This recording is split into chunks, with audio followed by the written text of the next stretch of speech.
New light dhaba है चंबा में, तो वहाँ से बर्तन धोकर अपनी लाइफ की स्टार्टिंग की थी। की पारदर्शिता होती है पंचायतों में, अगर नहीं होती है तो कैसे बनाएंगे। अगर वोट खर्च करिए, इलेक्शन हुआ, वोट डाले लोगों ने और आप जीत गए, तो क्या प्राथमिकता रहेगी पहली। इंसान को लगता है कि ये तन समर्पित, ये मन समर्पित, राष्ट्र के लिए जीवन समर्पित। मैं मानता हूँ, पर्सनल ओपिनियन है कि राजनीति एक ऐसा क्षेत्र है जो इंसान को भगवान बनने का मौका देता है। तो अभी पंचायत जो है, ग्राम पंचायत, उसमें आमजन के लिए अभी सबसे बड़ी समस्या है। ये हुआ कि आप हार गए तो फिर क्या रणनीति रहेगी? पीछे ही मुड़ जाओगे? समाज कल तो प्रत्याशी हमारी पीठ भी पहचान लेते हैं, लेकिन जब बन जाते हैं तो वो पीठ मोड़ कर ही चले जाते हैं। कूड़े की समस्या है, कोशिश रहेगी उस कूड़े की समस्या को जड़ से खत्म करने की। आप क्यों मानते हैं कि लोग आपको वोट दें? कहीं और भी वोट कर सकते हैं। आप व्यक्तिगत तौर पे बहुत धोखे खाए हैं और सिर्फ जी बिल्कुल बड़े नहीं है। तो फिर शुरुआत हुई प्रयासिक जरिया की। कांधे पे सूरज टिका के चला तू, हाथों में भर के चला बिजलियां, तूफान भी सोचे जिद तेरी कैसी, ऐसा जुनू है किसी में कहा। बहता चला तू, उड़ता चला तू, जैसे उड़े बेधड़क आंधिया बहता। जय श्री राम दोस्तों, मैं उमेश कुमार। आज एक ऐसे शख्स से मिलाऊंगा जिनका जन्म चंबा घाटी के करिया गांव में होता है, एक छोटे से गांव में, और जो इनकी शुरुआती शिक्षा है ये इसी गांव के स्थानीय विद्यालयों, स्थानीय शिक्षण संस्थानों से ग्रहण करी। लेकिन उच्चतर शिक्षा के लिए ये उच्चतर शिक्षण संस्थानों जैसे कि चंडीगढ़ गए। जब चंडीगढ़ गए तो उन्होंने शिक्षा के रूप में पत्रकारिता को चुना। इसके पीछे भी एक कारण है, एक कहानी है। वह ये है कि जब ये बचपन में थे तो उस समय से इनके अंदर एक जज्बा था आवाज़ उठाने का, समाज की आवाज़ बनने का, और इसी जज्बे की वजह से इनको लगा कि मुझे पत्रकारिता को चुनना चाहिए, और इन्होंने पत्रकारिता को चुना। जब ये अपनी पढ़ाई कर रहे थे तो उसी दौरान इन्होंने कई न्यूज़ चैनल में भी काम किया, कई इंटरनेशनल कंपनियों में भी काम किया। मगर ये सब कार्य करना एक लड़की के लिए इतना आसान नहीं होता है। एक छोटे से गांव से निकलकर शहर जाना अपने सपने के लिए, अपने सपने को पूरा करने के लिए, और समाज के नज़रिए को सहन करना, समाज की सोच को चुनौती देना, ये सब इतना आसान नहीं होता है। बस सुनने में आसान होता है, लेकिन जो करता है उसी को पता चलता है। लेकिन ऐसी स्थिति में भी इन्होंने किया, संघर्ष कर रहे हैं और आज भी कर रहे हैं। मगर जब ये चंडीगढ़ में थे तो उस समय इनके मन में, इनके दिल में एक ख्याल आया, एक सवाल आया कि मैं चंडीगढ़ में रहकर अपने चंबा के लिए क्या कर रही हूँ। और इसी सवाल का जवाब ऐसा मिला कि चंबा ने इन्हें वापस अपने पास बुलाया। इस सवाल के जवाब हेतु ये जब चंबा में आए, अपने चंबा में आए, अपने लोगों के बीच में आए, तो इन्होंने एक संस्था, प्रयास एक जरिया की शुरुआत की। ये केवल एक संस्था मात्र नहीं रही, ये एक सोच है युवाओं को अवसर देने की, ये एक सोच है महिलाओं को सशक्त बनाने की, ये एक सोच है समाज को एक सकारात्मक दिशा देने की। और फिर इसी सोच के चलते इन्होंने समाज में शिक्षा के माध्यम से शिक्षा के लिए, स्वास्थ्य के माध्यम से स्वास्थ्य के लिए, और लोगों के माध्यम से, समाज के माध्यम से स्वच्छता के लिए कार्य किए, और ड्रग अवेयरनेस के लिए भी काफ़ी कार्य किए। हमने देखा कि कैसे इन्होंने मणिमहेश आपदा के समय ज़मीनी स्तर पर जाकर कार्य किया, ना बल्कि इन्होंने मदद की, बल्कि लोगों के साथ आत्मिक रूप से, दिल से जुड़कर उनके दुखों को अपना दुख मानते हुए उनकी मदद की। और आज भी वो लोग सोच रहे होंगे कि कोई दीक्षा आई थी जिन्होंने इतनी मदद हमारी की, और कई लोगों की जानें बचाना, उस समय में मदद करना, जब खुद की जान पर भी आ जाती है बारी, तब भी ये पीछे नहीं आते। ऐसी स्थितियों में इन्हें लगा कि हमें कुछ करना चाहिए, और ये संस्था इतनी छोटी नहीं थी, और इस संस्था को चलाना इतना आसान ही नहीं था। कई मुश्किलें आई, कई विपत्तियाँ आई, इनको धोखे भी मिले, और इन्होंने चुनौतियों का सामना भी किया। इसके अलावा इन्होंने आलोचना का भी सामना किया। मगर इस सब में जो इनकी सबसे बड़ी ताकत रही वह थी इनकी ईमानदारी। इस ईमानदारी की वजह से ये कभी डगमगाए नहीं और आज तक कार्य करते हैं। मगर अब इन्हें लगता है कि एक ऐसा मंच मिलना चाहिए जहाँ युवाओं की आवाज़ सुनी जानी चाहिए, जहाँ युवाओं को एक अवसर मिलना चाहिए, जहाँ पारदर्शिता होनी चाहिए, जहाँ महिलाओं को सशक्त बनाने के बारे में सोचा जाए, जहाँ पर हमें वो मिले जो हमें चाहिए, जहाँ पर एक गरीब भी अपनी आवाज़ को ऊंची करने से ना डरे, अपने हक से लड़ने के लिए ना डरे। और इसी मंच को प्रदान करने हेतु इन्होंने अपनी मूल पंचायत से पंचायत प्रधान के प्रत्याशी के रूप में एक पंचायत प्रधान बनने की सोची, और उसी सोच की वजह से आज हमें ज्ञान पड़ी कि हम इनसे आपका साक्षात्कार कराना चाहते हैं। हमारे बीच मौजूद हैं दीक्षा मेहरा जी। कैसे हैं जी? Thank you so much Umesh ji, मैं अच्छी हूँ। एंड आप बताएं? बस हम भी बहुत बढ़िया हैं। तो वैसे थोड़ा आपका परिचय हमने दिया, लेकिन वो कहते हैं ना कि हमारे शब्दों के अंदर इतनी ताकत नहीं कि किसी की अंदर की भावनाओं को, अंदर के विज़न को, अंदर के सपने को लोगों तक पहुंचा सके, लेकिन फिर भी हमने कोशिश की। लेकिन कैसे शुरुआत हुई, कैसा आपका शुरुआती जीवन रहा है, शुरुआती शिक्षा रही है, कैसे परिवार की पृष्ठभूमि रही है, थोड़ा उसके बारे में बताएं। तो उमेश जी का मैं तहे दिल से आभार व्यक्त करना चाहती हूँ कि उन्होंने इतनी ब्रीफ इंट्रोडक्शन दी। शायद उसके मैं काबिल नहीं भी थी, मगर फिर भी आपने इतने सार्थक विचार अपने प्रस्तुत किए हैं, जिसके लिए प्रयासिक जरिया की तरफ से और मेरी तरफ से बहुत बहुत आभार। जब आपने मेरे जीवन के बारे में बात की है तो मैं बताना चाहूँगी कि मैं चंबा की बेटी हूँ, चंबा के गांव करिया की रहने वाली हूँ, और एक बहुत स्ट्रगलिंग समय रहा है, क्योंकि जब आप इस भूमि पे आए तो आपने कभी सोचा नहीं होता है कि आपकी लाइफ में क्या होने वाला है, क्या नहीं होने वाला है। तो एक बहुत ही साधारण से परिवार में मेरा जन्म हुआ। मेरे माँ बाप का स्ट्रगल चंबा में बहुत ज़्यादा रहा है कि शुरुआत यहाँ से हुई कि जब मेरे पापा बेसिकली पंजाब से हैं। अच्छा। और मेरी मदर जो है वो हिमाचल सलूनी की रहने वाली हैं। चुरा घाटी जी, चुरा घाटी की। निचला चुरा कहते हैं। बिल्कुल जी, तो आप कह सकते हैं मैं एक चुरा से बिलोंग भी करती हूँ, क्योंकि मेरी मदर इसलिए आज में नाता आपसे महसूस होता है जब आपको देखते हैं, जब आपके कार्य को देखते हैं। तो ऐसा नहीं होता आमतौर पर। आपकी जो उम्र की लड़कियां हैं उनकी यही सोच होती है कि शादी कर लें, अपना जीवन अच्छा कर लें, लेकिन समाज के रूप में जीना, समाज के लिए जीना, ये थोड़ा कठिन होता है। बिल्कुल बिल्कुल सर, और बीइंग अ गर्ल बहुत ज़्यादा कठिन होता है। तो जब मेरे फादर का स्ट्रगल यहाँ पे शुरू हुआ तो उन्होंने न्यू लाइट ढाबा है चंबा में, तो वहाँ से बर्तन धोकर अपनी लाइफ की स्टार्टिंग की थी। कि छोटे थे, परिवार में कोई सहारा नहीं था, तो एक यहाँ पे सहारा मिला, और वहाँ से वो जर्नी स्टार्ट हुई मेरे फादर की, और हमने कोशिश किया कि कुछ इनोवेटिव कर पाएँ।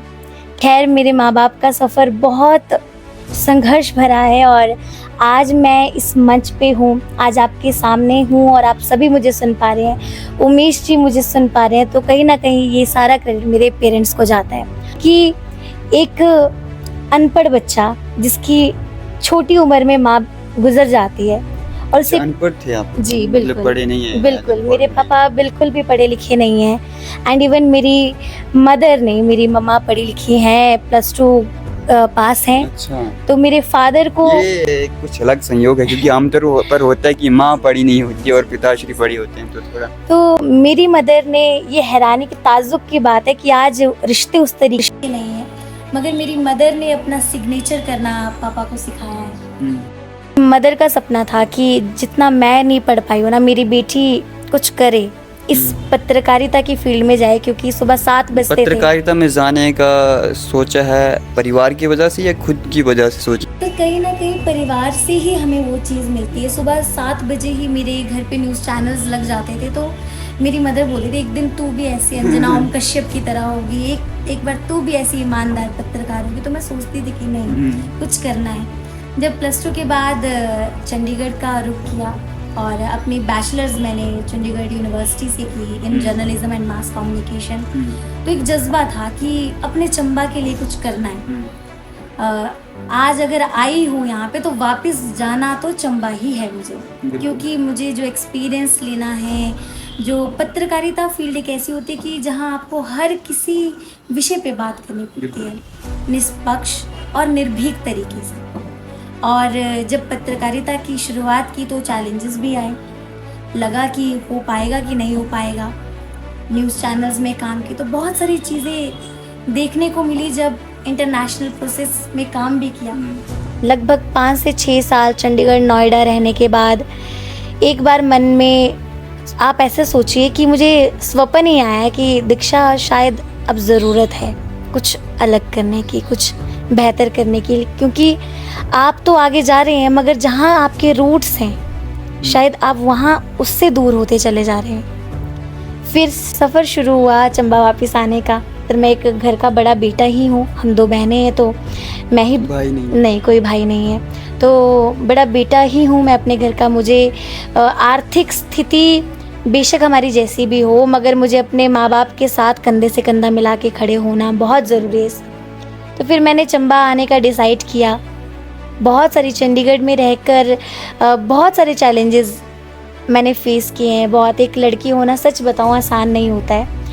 हम अपने लेसन्स सीखते हैं, हर एक छोटे छोटे स्टेप्स पे ना गलतियाँ भी होती हैं, हमें सीखने को भी मिलता है, धोखे भी मिलते हैं। आपने धोखे की बात की, मिलते हैं, और जब इंसान धोखा ना खाए तो वो शायद कभी सीख भी नहीं कैसा, व्यक्तिगत रूप से या फिर संगठन में धोखा मिला जो आपने शुरू? नहीं, संगठन नहीं, व्यक्तिगत तौर पे बहुत धोखे खाए हैं। कभी दोस्ती में, कभी अपने प्यार में, है ना। चलिए, ये भी एक पार्ट ऑफ लाइफ है, हम इसको नकार नहीं सकते हैं, क्योंकि मुझे भी कहीं ना कहीं मोटिवेशन का एक ज़रिया जो मिला कि प्रयास हम कर रहे हैं, ज़रिया आप सब खुद बन जाते हैं। अच्छा, ऐसे ही शुरुआत हुई? बिल्कुल। थोड़ा इसके बारे में बताओ, कैसे शुरुआत हुई प्रयास एक जरिया की? मैं जब चंबा आई अपनी हॉलीडेज़ पे जस्ट, तो एक यहाँ चंबा में ही एक लेडी थी, मीनू नाम की लड़की, तो काफ़ी उसकी ना क्रिटिकल कंडीशन थी, मतलब मेंटली स्टेबल नहीं थी। तो हमारे मुस्लिम कम्युनिटी से एक मोविन भाई हैं जो हमारे एनजीओ में भी हमारे साथ हैं, तो उन्होंने मुझे जस्ट रैंडमली, मैं उन्हें नहीं जानती, तो उन्होंने मुझे कहा कि दीक्षा, मुझे लगता है आपसे हेल्प चाहिए कि हम क्या इस लड़की की हेल्प कर सकते हैं। अच्छा।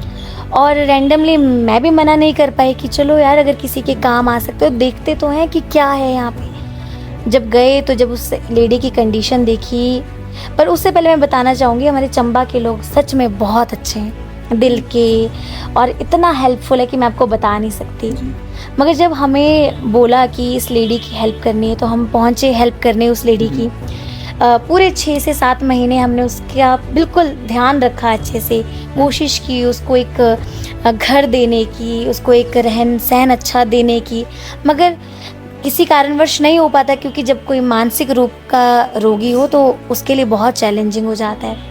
बहुत स्ट्रगल किया, तो जब हम 2 से 3 लोग जुड़ते गए तो एक, मतलब ये संगठन जो है जिसकी बात करें, प्रयास एक ज़रिया, फिर वो सोच जो लेकर आए थे, मुझे लग गया कि नहीं, शायद यही मेरा एक मुख्य और मेन उद्देश्य है, यही मेरा लक्ष्य है और मैंने इसी को लेकर जाना है। मगर लगा कि नहीं यार, कि एनजीओ एक ऐसा प्लेटफॉर्म है, एक ऐसा आप कह सकते हैं ज़रिया है, जहां हम निर्भीक रूप से बहुत सारे लोगों तक, बहुत सारे लोगों की जो प्रॉब्लम्स है उनको समझ सकते हैं। तो फिर शुरुआत हुई प्रयास एक ज़रिया की, और कभी सोचा नहीं था कि लोगों का इतना प्यार मिलेगा, इतनी सारी जर्नी हम क्रिएट करेंगे।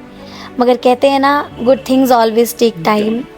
अच्छी चीज़ों के लिए वक्त लगता है, समय इसलिए लगता है क्योंकि हमें अपने कॉन्सेप्ट्स क्लियर नहीं होते, हमें असल में करना क्या है। और जब वो लाइफ में एक लेडी ऐसी थी जिसकी हमने एकमात्र, हम किसी की हेल्प करने से कोई बड़े महान नहीं बन जाते हैं, एक ह्यूमैनिटी भी होती है, एक इंसानियत भी होती है, और मुझे लगता है इंसानियत से बड़ा कोई भी मजहब नहीं होता। Whether you are belong to any religion, but इंसानियत सबसे सर्वोपरि है और सबसे इम्पॉर्टेंट है। किसी भी धर्म को पढ़ें, जानें गहनता से, तो उसमें एक ही शब्द मिलेगा, इंसानियत। अगर इंसानियत नहीं है तो मैं तो मानता हूँ कि धर्म ही नहीं है। लेकिन हमने देखा कि आपने पत्रकारिता में काम किया, एज अ पत्रकार आपने समाज में सामाजिक कार्यकर्ता के रूप में कार्य किया, और अब आप राजनीतिक क्षेत्र में आना चाहते हो। राजनीतिक विचारधारा जो भी हो आपकी, तो वो मद्देनज़र नहीं रखती, लेकिन आपका विज़न क्या है, आप क्या करना चाहते हो, और आप राजनीति में क्यों आना चाहते हो, एक पत्रकारिता और सामाजिक कार्यकर्ता के अलावा? सर देखिए, पत्रकार भी मैं हूँ, मैं आज भी समाज सेवी हूँ। पत्रकारिता ने मुझे आवाज़ दी है, और समाज सेवा ने मुझे लोगों से जुड़ने का एक अवसर, क्योंकि जब तक हम लोगों के बीच में नहीं जाते, हमें नहीं मालूम होता उनकी क्या प्रॉब्लम्स हैं। जब लोगों के बीच में गई तो देखा शायद हमारे समाज में बहुत प्रॉब्लम्स हैं। हम इस चीज़ का वादा या एक भरोसा तो नहीं दिलाते कि हम ये चीज़ ख़त्म कर सकते हैं, मगर एटलीस्ट हम कोशिश तो कर सकते हैं कि जो एक समाधान एक आम जनता का होना चाहिए वो कई बार नहीं हो पाता नहीं है। होता। आम जनता की सुनवाई बहुत देरी से होती है। तो क्यों ना ऐसा किया जाए कि पत्रकारिता, एक समाज सेवा को भी एक नया रूप दिया जाए। बिल्कुल। समाज सेवा में राजनीति क्यों नहीं हो सकती? आज का युवा अगर आज कल का भविष्य है तो युवा राजनीति में क्यों नहीं हो सकता? मुझे अगर किसी प्रतिनिधि के तौर पे चुना जाता है, फॉर एग्जाम्पल, मैं कुर्सी के लिए बिल्कुल भी नहीं हूँ, मैं आज भी एक समाज सेविका हूँ। मैं आने वाले जब तक मेरे सांस है अंदर, मैं तब तक लोगों के लिए समर्पित हूँ, ये मैं अपना मानती हूँ। शायद अब लाइफ में इतनी सारी चीज़ें देखने के बाद ऐसा लगता है कि शायद अब मेरे पर्सनल तो कोई ड्रीम्स ही नहीं है। एक समय आता है सब इंसान को लगता है कि ये तन समर्पित, ये मन समर्पित, राष्ट्र के लिए जीवन समर्पित। वो जब विचारधारा आ जाती है तो हमारा व्यक्तिगत जीवन खत्म हो जाता है। और क्षेत्र में वैसे लड़कियां आ भी रही हैं, हम खेल में देख रहे हैं, लेकिन कमी अगर कहीं है तो वो राजनीति है। बिल्कुल सर, बिल्कुल। और वो आप पूरी कर रहे हैं। चलिए। दीक्षा जी, जब तक आप सामाजिक कार्यकर्ता थे जी ठीक था, जी, लेकिन जब राजनीति में इंसान आता है तो जो भ्रष्टाचार का है वो धब्बा उसी समय लग जाता है जब आप अपना पहला कदम रखते हैं। बिल्कुल सर, बिल्कुल। और आपकी जो सबसे बड़ी ताकत हमने देखी है वो ईमानदारी है कि राजनीति के क्षेत्र में भ्रष्टाचार का धब्बा लग जाता है, वैसी स्थिति में भी आप अपनी सबसे बड़ी ताकत ईमानदारी को कैसे रख पाओगे? सर मुझे लगता है ईमानदारी, आपने बिल्कुल सही बात बोली। भ्रष्टाचार तो ऐसा कोई क्षेत्र नहीं है जहाँ ना हो। इंसान अंदर से जब तक भ्रष्ट नहीं होगा ना, वो भ्रष्टाचार नहीं कर सकता। अच्छा, है ना? दीक्षा जी, आदर्श पंचायत चुनाव, इसके बारे में सुना है? जी बिल्कुल। क्या विचार है इसके ऊपर आपके? सर, आदर्श पंचायत एक ऐसी पंचायत, मेरी करिया पंचायत बने जो ना केवल खूबसूरत हो मगर वहाँ पे हर एक वो कमी पूरी हो जो एक मूल पंचायत में होनी चाहिए। कि जहाँ पंचायत घर में कोई बाहर का व्यक्ति आए तो वो कहे कि ये पंचायत घर है। अपनी महिलाएं हैं, उनके लिए किस तरीके से रोजगार का अवसर क्रिएट करें। अपने युवा भाई हैं, उनको किस तरीके से अच्छे एक पाथ में लेकर आए। मेरा मेनली ये फोकस रहेगा, जो अगर मुझे मौका इन केस मिलता है, कि मैं अपनी पंचायत घर में कुछ ऐसा इनोवेटिव करके आऊँ कि हम एक रोजगार का अवसर अपने पंचायत में शुरू करें। बहुत सारे पढ़े लिखे युवा हैं जो आज भी नहीं कुछ कर पा रहे हैं, जिनको करने का जज्बा है कि नहीं हमें कुछ लाइफ में करना है, तो हमें वो चीज़ करनी है। और पारदर्शिता बहुत ज़्यादा ज़रूरी है, इस चीज़ को मैं हाईलाइट करना चाहूँगी। आपको लगता है कि पारदर्शिता होती है पंचायतों में? अगर नहीं होती है तो कैसे बनाएंगे? अगर होती है तो उसको और ज़्यादा अच्छा कैसे किया जा सकता है? सर बहुत सारी पंचायत है जहाँ पे पारदर्शिता है भी, मगर जब हम ऐसे ऐसे केसेस सुनते हैं अपने सोशल मीडिया के माध्यम से, न्यूज़ के माध्यम से, तो एक प्रश्न चिन्ह ज़रूर लग जाता है कि शायद पंचायत में पारदर्शिता नहीं होती, ट्रांसपेरेंसी नहीं होती है। और इसी चीज़ के लिए मैं आई हूँ कि हम जो भी कार्य करेंगे बिल्कुल ट्रांसपेरेंट कार्य करेंगे। जो भी काम किया जाएगा जनता को उसका एक एक अपडेट दिया जाना चाहिए, एक उम्मीदवार के तौर पे। और एक शायद ये राइट भी बनता है जनता का जानना। अगर आप कोई काम कर रहे हैं, आप कोई प्रोजेक्ट पे वर्क कर रहे हैं, तो जनता को क्यों ना मालूम हो उस चीज़ का। अगर जनता सेटिस्फाइड होगी तो फॉर श्योर हमारी पंचायत भी डेवलप होगी। पंचायत डेवलप होगी तो हमारे लोग अपने आप डेवलप होना शुरू हो जाएंगे। ठीक है, अगर लोग हैं, जनता की बात करें, और भी प्रत्याशी होंगे आपके अलावा, तो आप ऐसा क्या करोगे, या फिर आप ऐसा क्यों मानते हैं कि लोग आपको वोट दें? कहीं और भी वोट कर सकते हैं, आप क्यों दें? आपको क्यों दें? क्या ऐसी सेंट्रल ऑफ अट्रैक्शन है आप में कि वो बाकियों को छोड़कर आपको चुने? सर देखिए, जो भी हमारे शुरू से प्रत्याशी रहे हैं और जो आने वाले और प्रत्याशी हैं, सब में अब कैपेबिलिटीज़ हैं, सब अपनी जगह पे अच्छा स्तर पे काम कर रहे हैं। मगर मैं एक युवा होने के नाते, एक पत्रकार होने के नाते, एक समाज सेवी होने के नाते मैं अपने आप को समर्पित करना चाहती हूँ कि हम कुछ बदलाव परमानेंट लेकर आएँ। सिर्फ वादे ना करें, ज़मीनी स्तर पे हम उस चीज़ का बदलाव लेकर आएँ। क्योंकि लोगों को एक होप होती है कि शायद हमारी यहाँ पे सुनवाई हो जाएगी, हमें यहाँ पे सुना जाएगा। मगर अफसोस जब वो सुनवाई नहीं होती ना, तो इंसान सफ़र करता है। इंसान को तकलीफ़ होती कि इस इंसान को मैंने बनाया और आज ये मेरी तरफ ही नहीं देख रहा है। वो मैं सोशल मीडिया पर एक देख रहा था, बोला आजकल तो प्रत्याशी हमारी पीठ भी पहचान लेते हैं, लेकिन जब बन जाते हैं तो वो पीठ मोड़ कर ही चले जाते हैं। अगर मैं प्रधान पद के उम्मीदवार के लिए आज अपने आप को प्रत्याशी के रूप पे देख रही हूँ, तो मैं एक प्रधान के तौर पे नहीं कह रही हूँ। मैं एक गांव की बेटी, गांव की एक सेविका के रूप में आप लोगों से गुजारिश करना चाहती हूँ कि अगर आपको लगता है कि मैं आपके लिए एक बेहतर विकल्प हूँ, मैं एक विकल्प के तौर पे आई हूँ, एक ऑप्शन बन के आपके पास आई हूँ, कि अगर आपको लगता है कि मैं कुछ बदलाव का जरिया ला सकती हूँ, तो आप ज़रूर अपना आशीर्वाद हमें दें, ताकि हम मिल के अपनी पंचायत को, अपने चंबा शहर को स्वच्छ और सौम्य बनाने में योगदान दे सकें।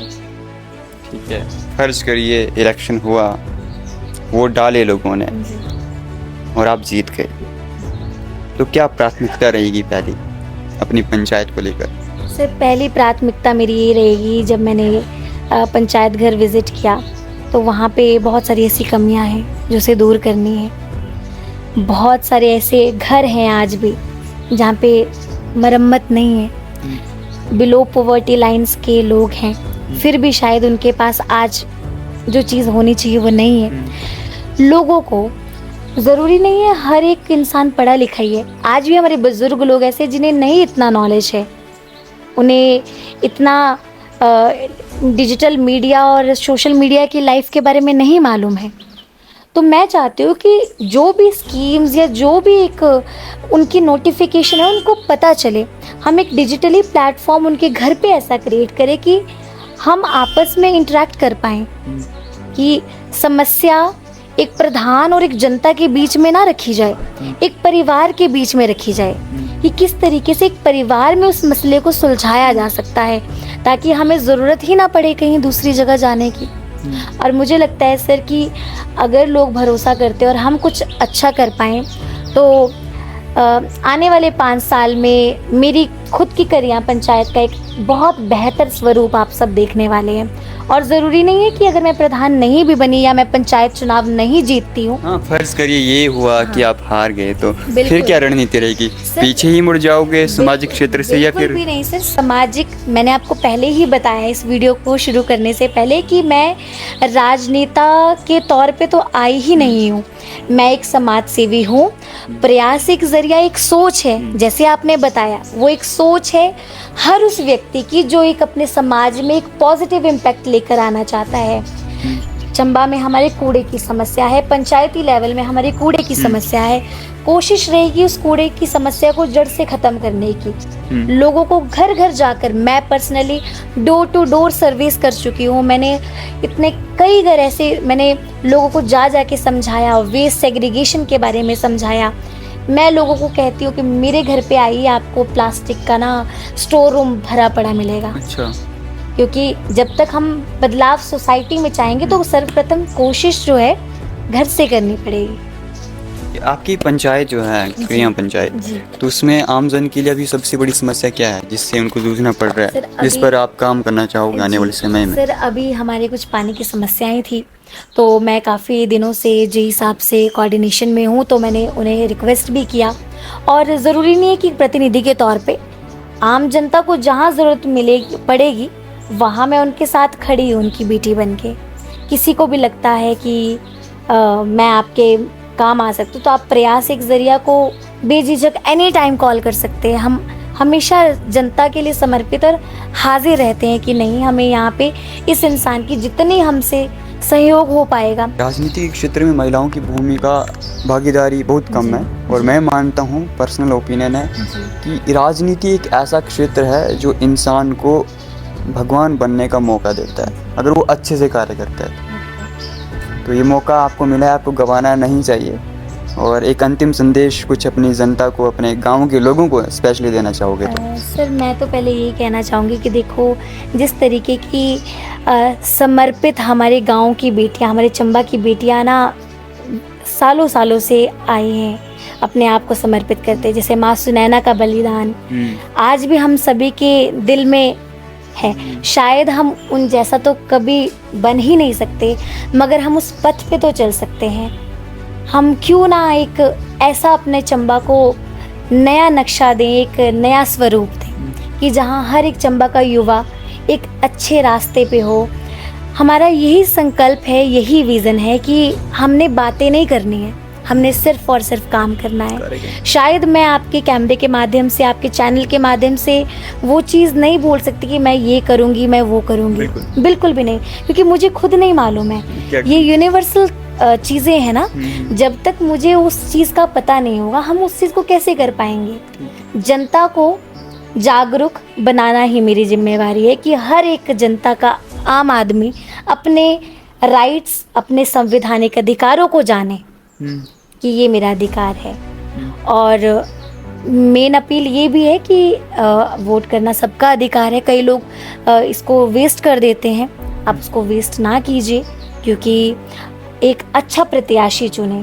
और मैं अपने आप को अच्छा नहीं बोलूँगी, हर एक चीज़, हर एक इंसान में कमियां होती हैं, हो सकता है हम में भी कोई कमियां हो, मगर आपको लगता है कि हम कुछ बेहतर कर सकते, तो युवाओं को एक अवसर दे के देखिए। और अगर मैं एक युवा होने के नाते इस प्लेटफॉर्म के ज़रिए अपनी बात रख पा रही हूँ, तो आने वाले कुछ सालों में, कुछ महीनों में और युवा भी इस प्लेटफॉर्म के ज़रिए अपनी बात रख पाएंगे और रख भी रहे हैं। बिल्कुल, ठीक है जी। तो ये थी हमारे साथ दीक्षा मेहरा जी, जिन्होंने सामाजिक कार्यकर्ता के रूप में भी कार्य किया, पत्रकारिता में भी कार्य किया, और अब इन्हें लग रहा है कि कहीं ना कहीं सिस्टम को समझने के लिए उस सिस्टम के अंदर भी आना पड़ेगा, और फिर हम और अच्छे से जनता की मदद कर सकते हैं, जनता के लिए कार्य कर सकते हैं। तो ये आए, इनका स्वागत है। और मुझे लगता है कि हमें युवाओं को मौका देना चाहिए। वो समय गुजर गया जब किसी की भेड़ बकरी या डंगरों का नाम लेकर वोट बटोरे जाते थे। अब ये समय है कि जनता मोर डिमांडिंग पॉलिटिक्स चाहती है कि जनता के क्या कार्य हुए, इसलिए अगर आप कार्य कराना चाहते हैं तो ऐसे व्यक्ति को सपोर्ट इलेक्ट करना चाहिए जो पहले से ऐसी काम कर रहा है जनता के लिए, समाज के लिए, और जिसको पता है कि मैं कैसे कर सकता हूँ। चाहे वो लड़का हो या फिर लड़की हो, वो बात अलग है, लेकिन एक युवा को मौका देना ये आज हमारा फ़र्ज़ है। और जितने भी युवा साथी मेरी इस बात को सुन पा रहे हैं तो ज़रूर सुनिए, और आप भी दीक्षा मेहरा जी की तरह स्वतंत्र हैं, भारत स्वतंत्र देश है, लड़ सकते हैं, इलेक्शन फाइट कर सकते हैं, ज़रूर कीजिए। आप नहीं भी जीत पाए तो आप किसी के लिए इंस्पिरेशन बनेंगे, और एक शुरुआत जब हो जाती है ना तो फिर बहुत कुछ आगे होने वाला होता है। लेकिन अगर शुरुआत आपने की है तो आपको बहुत गर्व होता है कि यार शुरुआत मैंने की थी। इसलिए आज की पेशकश में इतना ही। बहुत सार्थक चर्चा हुई, बहुत अच्छा लगा इनसे बात करके, इनका विज़न देखने को मिला, इनका सपना देखने को मिला, और उम्मीद है कि आप ज़रूर जीतें। ना भी जीतें तो हमारे लिए जीते ही हैं, क्योंकि आपने उम्मीद की एक किरण निकाली है, एक शुरुआत आपने की है। धन्यवाद। धन्यवाद। धन्यवाद जी।